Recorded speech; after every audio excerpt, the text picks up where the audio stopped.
अस्सलाम वालेकुम दोस्तों, शाह नज़ीर चौधरी ऑफिशियल में खुश आमदीद। आज की वीडियो उन तमाम दोस्तों के लिए इंतहाई देखना ज़रूरी है जो राह सलूक पर चलते हैं या सूफ़ीज़्म पर चलते हुए बहुत सारे कमालात हासिल करने की तरफ जा रहे होते हैं, तस्बीहात करते हैं, चिल्ले करते हैं, वजीफ़े करते हैं और उनको रूहानियत से बड़ी दिलचस्पी होती है और वो एक बात को समझते हैं, ये सोचते हैं कि उन्हें को मुर्शिद मिल जाए। लेकिन बहुत सारे ऐसे भी हैं जिन्हें मुर्शिद मिला होता है लेकिन वो अपने मुर्शिद के बागी हो जाते हैं, उससे गद्दारी कर देते हैं, उसको छोड़ देते हैं, दुनियावी ज़िंदगी में वो मसरूफ़ हो जाते हैं। लेकिन फिर एक वक्त उन पर ऐसा होता है, अगर उन्होंने रूहानी तरबियत के दौरान, बैत के दौरान अपने मुर्शिद से कुछ रूहानी फैज़ लिया होता है, उनके कुछ लताइफ़ जारी हो रहे होते हैं या कुछ लताइफ़ जारी हो चुके होते हैं, तो फिर इस मरहले के बाद जब वो अपने मुर्शिद से कट ऑफ हो जाते हैं और अपने मुर्शिद की बेअदबी करते हैं और मुर्शिद के ख़िलाफ़ बातें करते हैं या फिर मुर्शिद के दिए हुए वज़ाइफ़ को यकायक छोड़ देते हैं, तो फिर उन पर रूहानी कब्ज़ का जो है दौरा पड़ता है और उनकी ज़िंदगी खुद एक इबरत की मिसाल बन जाती है। और कब्ज़ तसव्वुफ़ में एक ऐसा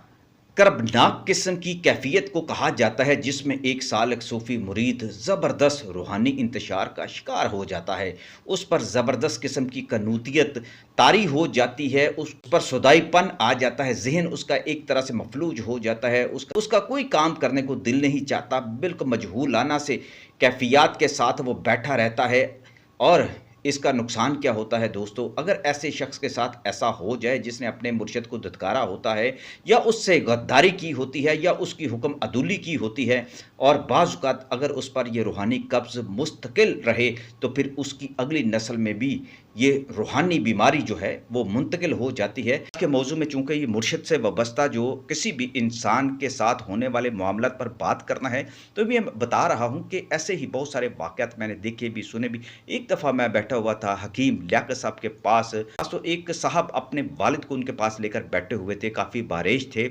और बड़े ख़ामोशी के साथ ऐसे जैसे बिल्कुल उनका ज़हन बिल्कुल खाली है और एक तरफ टिकटकी बाँधे वो देखते जा रहे थे। तो उनका बेटा जो है वो हकीम लियाकत साहब के पैरों को हाथ लगाने की कोशिश करता है। हकीम लियाकत साहब पैर अपने पीछे खींच लेते हैं और उसको मना करते हैं कि ऐसा ना करो, तो वो बार-बार कहता है कि अब्बा जी को माफ़ी दिलवा दें। ख़ैर उनके जाने के बाद जब मैंने पूछा तो पता चला कि वो जो साहब थे, जो बुज़ुर्ग उनके पास लेकर आए थे, जो बिल्कुल मजहूलाना सा जिनका अंदाज़ था, वो हकीम लियाकत साहब के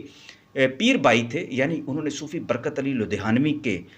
बैत की हुई थी और बहुत सारे मुजाहिदे किए हुए थे, बहुत सारी तस्बीहात की हुई थी।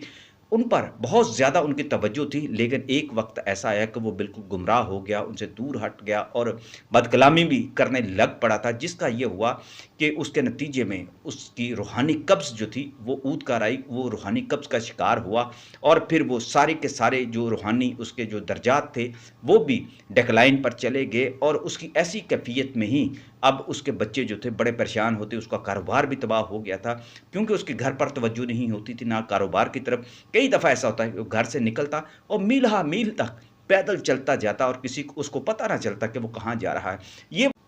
ये बात मैं आपको इसलिए भी अपने तजर्बात की रोशनी में बता रहा हूँ कि कई लोग ऐसे हैं जो मुझसे राब्ता भी करते हैं और कहते हैं कि उन्हें कोई ना कोई तस्बीह दी जाए। ऐसे वाक़या चूँकि मेरे सामने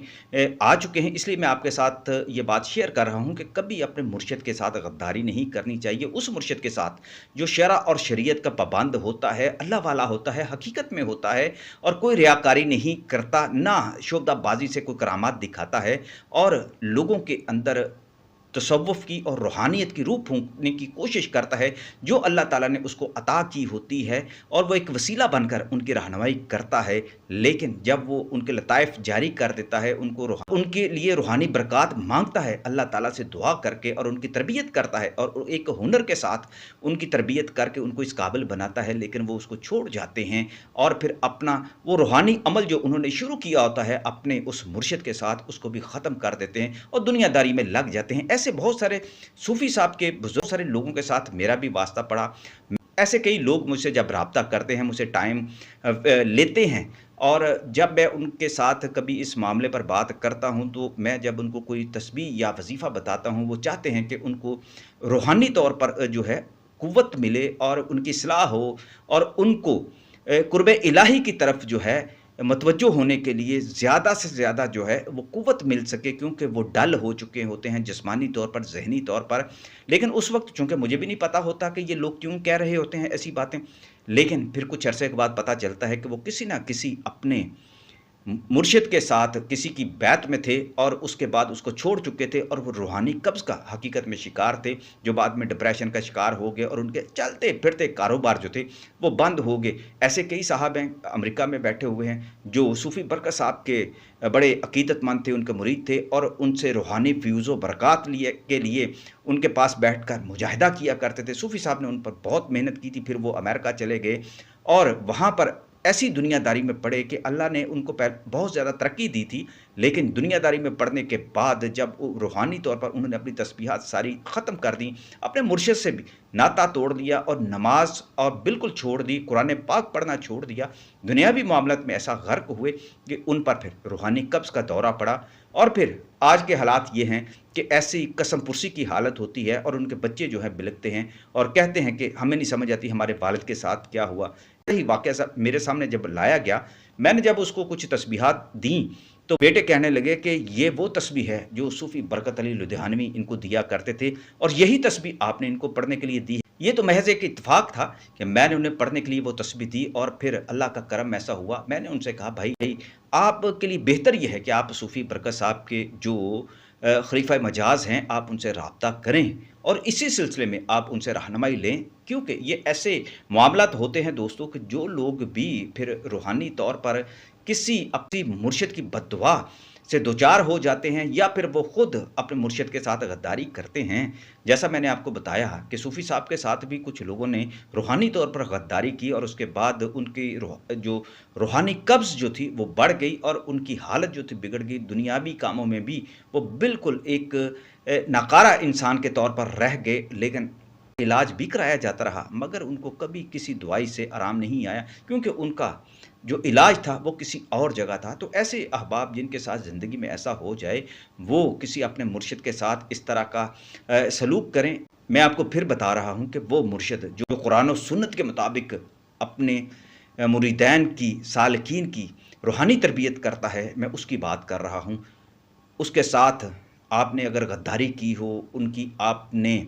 बेअदबी की हो, उनके साथ गुस्ताखी की हो, या उनकी तजवीज़ की हुई जो तस्बीहात हैं या वजीफ़े हैं वो आपने छोड़ दिए हैं, और उनका जो फ़ैज़ नज़र जो आपका था वो आपसे कट चुका है, तो आप उनके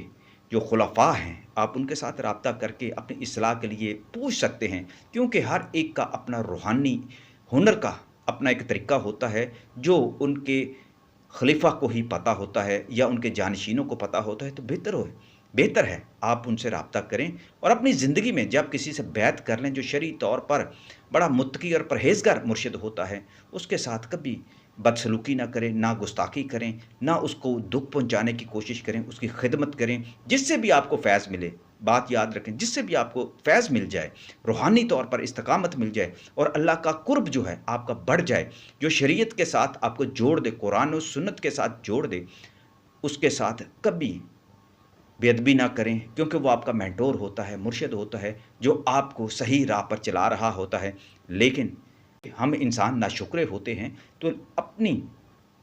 हमें दूसरों की दुआओं से, दूसरों के वसीले से अल्लाह ताला जब अता करता है, तो फिर भी हम घुमंड का शिकार हो जाते हैं कि इसमें किसी का क्या, ये तो सब हमने अपनी कोशिश से हासिल किया है। तो दोस्तों, ऐसी बदगुमानी से बचना चाहिए।